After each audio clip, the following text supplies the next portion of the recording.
அனைவருக்கும் வணக்கம். இந்த பதிவில் நம்ம என்ன பார்க்க போகிறோம் அப்படின்னா, தைப்பூசத்திற்காக 6 நாள் விரதம் இருந்து வழிபாடு செய்பவர்கள் பிப்ரவரி 7ஆம் தேதி, அதாவது தைப்பூசம் 2ஆம் நாள் வழிபாடு எப்படி செய்ய வேண்டும், ஏற்ற வேண்டிய தீபம் என்ன, வைக்க வேண்டிய நெய்வேத்தியம் என்ன மற்றும் நிறைய பேருக்கு ஒரு டவுட் இருக்கின்றது. நாங்கள் விரதம் இருக்கிறோம், பெட்டில் தூங்கலாமா அப்படிங்கிறது கேட்குறீங்க, பகலில் தூங்கலாமான்னு கேட்குறீங்க.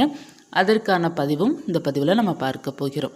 தைப்பூச 2ஆம் நாள் வெள்ளிக்கிழமை அன்று வருகிறது. இந்த தீபம் ஏற்ற வேண்டிய நேரம் வெள்ளிக்கிழமை மாலை 6 மணிக்கு மேலே. நீங்கள் காலையில் எழுந்து விரதம் இருப்பவர்கள் ஒரு தீபத்தை ஏற்றி வைத்து விரதம் தொடங்கியிருப்பீங்க. அதே போல் தொடங்கிக்கோங்க. மாலை நேரம் செய்ய வேண்டிய வழிபாடு என்ன அப்படிங்கிறத பார்க்கலாம்.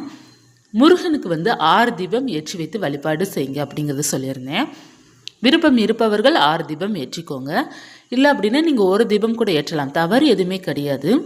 இப்போ 6 தீபம் ஏற்றுறீங்க இல்லையா, அதில் நீங்கள் என்ன செய்ய வேண்டும் அப்படின்னா, முதல்ல முருகனுடைய படத்திற்கு பவளமல்லி உங்களுக்கு கிடைக்குதான்னு பாருங்கள். ஏன்னா இது கொஞ்சம் ரேராக தான் கிடைக்கும். பவளமல்லி கிடைச்சிது அப்படின்னா அந்த பூக்களால் முருகனை அலங்காரம் செய்துக்கோங்க. அல்லது பாரிஜாதம் கிடைக்கல அப்படின்னாலும் நீங்கள் மல்லிகைப்பூ அல்லது வெண் தாமரையால் முருகனை அலங்காரம் செய்து கொள்ளலாம். இப்போ கிடைக்கல, எந்த பூ எனக்கு கிடைக்கல அப்படின்னா கிடைக்கிற பூக்கள் வைத்து அலங்காரம் செய்துக்கோங்க. முடிந்த அளவுக்கு இந்த பூக்கள் கிடைக்குதான்னு மட்டும் பார்த்துக்கோங்க. அடுத்து நம்ம விளக்கு ஏற்றுறோம் பார்த்தீங்களா, விளக்கு 6 அகல் விளக்கு ஏற்றிக்கோங்க. அந்த 6 அகல் விளக்கில் தாமரை தண்டு திரி கிடச்சிது அப்படின்னா தாமரை தண்டு திரியால் நெய் தீபமாக ஏற்றிக்கோங்க. இல்லை அப்படின்னா நல்லெண்ணெய் தீபம் ஏற்றிக்கோங்க. ஏற்றிட்டு ஒவ்வொரு தீபத்துலேயும் ஒவ்வொரு கல்கண்டு மட்டும் போட்டு தீபம் ஏற்றுங்க. நீங்கள் நிறைய கல்கண்டு போடணும் அவசியம் இல்லை. இப்போ ஒரு தீபம் ஏற்றுறீங்க அப்படின்னா ஒரு 3 கல்கண்டு அல்லது 6 கல்கண்டு போட்டு தீபம் ஏற்றலாம்.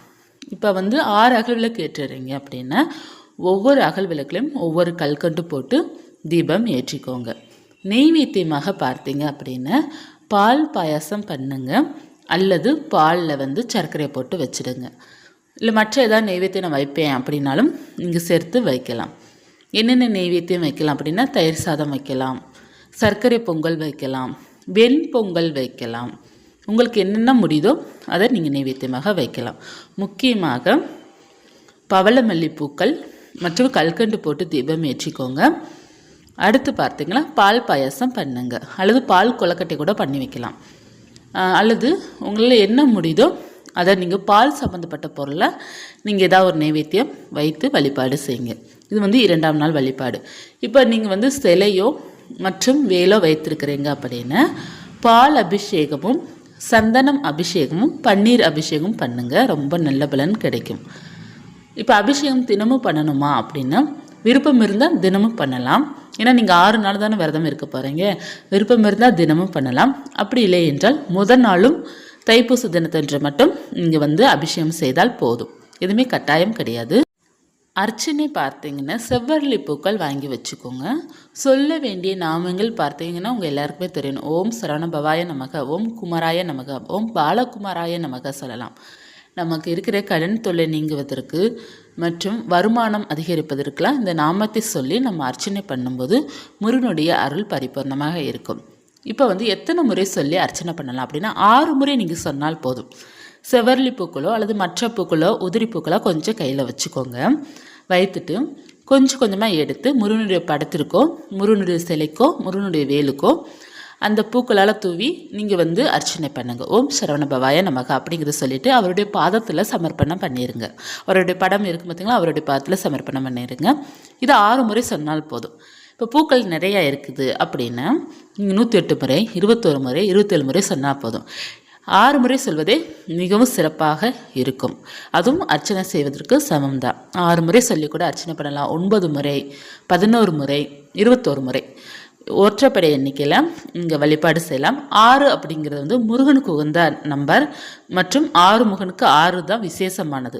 அதனால தான் இந்த 6 மட்டும் பார்த்தீங்க அப்படின்னா எது பண்ணாலும் முருகனுக்கு பொறுத்தவரை 6 பண்ணுவதுதான் நமக்கு ரொம்ப விசேஷமாக இருக்கும். முருகன் பார்த்தீங்கன்னா 6 முகம் கொண்டவர். அதனால தான் 6 நாள் விரதமும் இருக்கிறாங்க.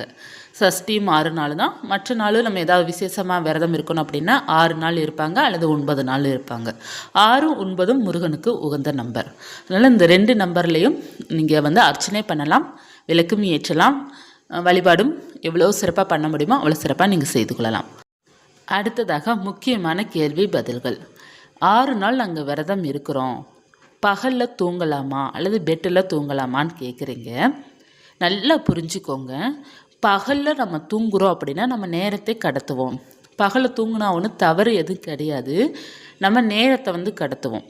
அதாவது விரதம் அப்படிங்கிறது நம்ம உடலை வற்புறுத்தி முருகனை நினைத்து இருப்பதான் விரதத்திற்கு சமம். நம்ம பகலில் தூங்குகிறோம் அப்படின்னா ஒரு 3 மணி நேரம் 2 மணி நேரம் நமக்கு அதிலே நமக்கு ஓடிடும். அப்படி ஓடும்போது அது வந்து விரதத்திற்கான முழு பலன் நமக்கு கிடைக்காது. ஒருவேளை உங்களுக்கு வந்து வேலை அதிகமாக இருக்கும் பெண்களாக இருக்கிறீங்க, ஏன்னா நிறைய பேர் வந்து கூட்டு குடும்பமாக இருப்பீங்க, ஒர்க் அதிகமாக இருக்கும். வீட்டு வேலைனாலும் நமக்கு வந்து செஞ்சால் டயர்ட் ஆகத்தான் செய்யும். நம்ம வெளியில் போய் தான் வேலை பார்த்தா தான் டயர்டு கிடையாது, வீட்டு வேலைகள் தான் ரொம்ப டயர்டு கொடுக்கும். ஸோ அப்படி இருக்கும்போது நீங்கள் என்ன செய்ய வேண்டும் அப்படின்னா உங்களுக்கு கட்டாயமாக ரெஸ்ட்டு தேவை. அதற்கு நீங்கள் ஹால்லையோ அல்லது பெட்ரூமில் கூட கீழே வந்து ஒரு போர்வையை மட்டும் விரித்து ஒரு 20 நிமிடம் ஒரு அரை மணி நேரம் படுத்து ரெஸ்ட் எடுத்துக்கோங்க. இல்லை எனக்கு தூக்கம் ரொம்ப வருது அப்படின்னா கொஞ்சம் நேரமாக தூங்கிக்கோங்க. ஒரு 20 நிமிடம் தூங்கிக்கோங்க, ஒரு அரை மணி நேரம். இது வந்து முடியாதவர்களை மட்டும் நான் சொல்கிறேன். இல்லை எனக்கு ஹெல்த்தியாக இருக்குது, எனக்கு ஒன்றும் இல்லை அப்படின்னா ஒரு 10 நிமிஷம் 20 நிமிஷம் படுத்து ரெஸ்ட் படுத்துக்கோங்க, ஒன்றும் பிரச்சனை இல்லை. உங்களுடைய உடலுக்கு கொஞ்சம் ரெஸ்ட்டு கொடுக்கலாம், தவறே கிடையாது.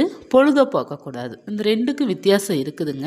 இப்போ உடலில் அதிகமாக வலியும் மற்றும் உடல் சோர்வும் இருக்கும்போது நீங்கள் 10-20 நிமிடம் இல்லை அரை மணி நேரம் கூட நீங்கள் ரெஸ்ட் எடுத்துக்கோங்க. நீங்கள் தூங்குறீங்க அப்படின்னா நேரம் கடக்கும், நேரம் அது வாட்டில் போயிடும். இப்போ நீங்கள் 1 மணிக்கு சாப்பிட்டு படுத்தீங்கன்னா 4 மணி வரையும் தூங்கத்தான் செய்வீங்க. பெட்டில் இருந்து யாரும் எந்திக்க மாட்டோம், நானும் சேர்ந்து தான். அப்படியே டயத்தை வந்து பெட்லேயே நம்ம போக்கிடுவோம். ஃபோனை பார்த்துக்கிட்டு செய்வோம், இல்லைன்னா தூங்கிடுவோம். 2ல் ஏதாவது ஒன்று நம்ம கட்டாயமாக பெட்டில் வந்து டயத்தை ஸ்பெண்ட் பண்ணிடுவோம். ஒரு 3-4 மணி நேரம் நமக்கு அதிலே ஓடிடும். அப்படி இருக்கும்போது நம்ம விரதம் இருந்ததுக்கான பலன் அதில் என்ன இருக்கும் அப்படின்னா இல்லை, அதில் ஒன்றும் இல்லை. நம்ம நார்மலாக பூஜை செய்கிறோம் பார்த்தீங்களா, அதே பலன் தான் நமக்கு இதுலேயும் கிடைக்கும். நம்ம வந்து விரதம் இருக்கிறோன்னா முருகனை மட்டும்தான் நினைக்கணும், முருகனை நினச்சே நம்ம இருக்கணும். பக்தி படங்கள் பார்க்கலாம், முருகன் சம்மந்தப்பட்ட பாடல்கள் கேட்கலாம். நம்ம சீரியலில் வந்து ஒரு 12 மணிக்கு சன் டிவியில் போடுறோம் அப்படின்னா ஒரு 3 மணி வரையும் அதிலே சீரியலை பார்த்துக்கிட்டே இருக்கிறோம் அப்படின்னா அதுவும் நம்ம டயத்தை கிடக்கிறதான். ஸோ அதுலேயும் பலன் கிடையாது. முருகனை மட்டும் நினச்சி விரதம் இருக்கிறதுல தான் பலன் இருக்குது. நீங்கள் ஏதாவது பாடல்கள் படிக்கலாம், இல்லை புக்ஸ் கூட படிக்கலாம், ஏதாவது ஒன்று நீங்கள் பண்ணலாம். இறை பக்தியுள்ள ஏதாவது ஒன்று நீங்கள் படங்களாக பார்க்கலாம், அது உங்களுக்கு பலன் தரும். ஏன்னா இறை பக்தி படம் பார்த்தோம் அப்படின்னா முழுமையாக நமக்கு வந்து முருகன் மேலே சிந்தனை அதிகமாகத்தான் செய்யுமே தவிர குறையாது. அவருடைய சிந்தனை நமக்கு இருந்து கொண்டே இருக்கணும். விரதம் இருப்பவர்களுக்கு மட்டும் நான் சொல்கிறேன். அடுத்து நீங்கள் வந்து பெட்டில் தூங்கலாமா அப்படிங்கிறது கேட்குறீங்க. விரதம் இருக்கிறீங்க அப்படின்னா நீங்கள் தரையிலே படுத்து தூங்குவது ரொம்ப நல்லது. இப்போ வந்து ஹெல்த்தியாக இருக்கிறவங்களுக்கு பிரச்சனை இல்லை. இப்போ குழந்தைங்களுக்கு பால் கொடுக்குறவங்க, இப்போ தான் குழந்தை பிறந்திருப்பவர்கள், உடல் கொஞ்சம் சரியில்லை, முதுகு வலி அதிகமாக இருப்பவர்கள், நிறைய பேர் சிசேரியன் பண்ணியிருக்கிறாங்க அப்படின்னா அவங்களுக்கு வந்து பேக் பெயின் அதிகமாக இருக்கும். அந்த மாதிரி இருப்பவர்கள், உடலால் வந்து சௌகரியமாக இல்லை, தரையில் படுத்தா எனக்கு வந்து உடம்புக்கு ஒத்துக்கிற மாட்டேங்குது, சேர மாட்டேங்குது, உடம்பு ஃபுல்லாக வலிக்குது, உடலால் நான் வந்து ஆரோக்கியமாக இல்லை, அப்படி இருப்பவர்கள் தாராளமாக பெட்டில் படுத்து தூங்குங்க, ஒன்று தவறில்லை. நல்லா ஹெல்த்தியாக தான் இருக்கிறீங்க அப்படின்ட்டு நீங்கள் வந்து பெட்டில் படுத்தீங்க அப்படின்னா அது சொகுசான வாழ்க்கை. பெட்டுங்கிறது நமக்கு வந்து சொகுசை கொடுக்கறது, தரங்கிறது பக்தியின் வெளிப்பாடு. அதனால தான் தரையில் படுக்கணும் அப்படிங்கிறது சொல்கிறது. அதனால் நல்லா ஹெல்த்தியாக இருக்கிறவங்க எல்லாருமே தரையில் வந்து போர்வையை விரித்து படுத்துக்கோங்க அல்லது பாய் விரித்து படுத்துக்கோங்க. மற்றவர்கள் முடியல, எனக்கு ஹெல்த்தி இஷ்யூஸ் இருக்கின்றது அப்படி இருப்பவர்கள் தாராளமாக பெட்டில் தூங்கிக்கோங்க, பெட்டில் ரெஸ்ட் எடுத்துக்கோங்க.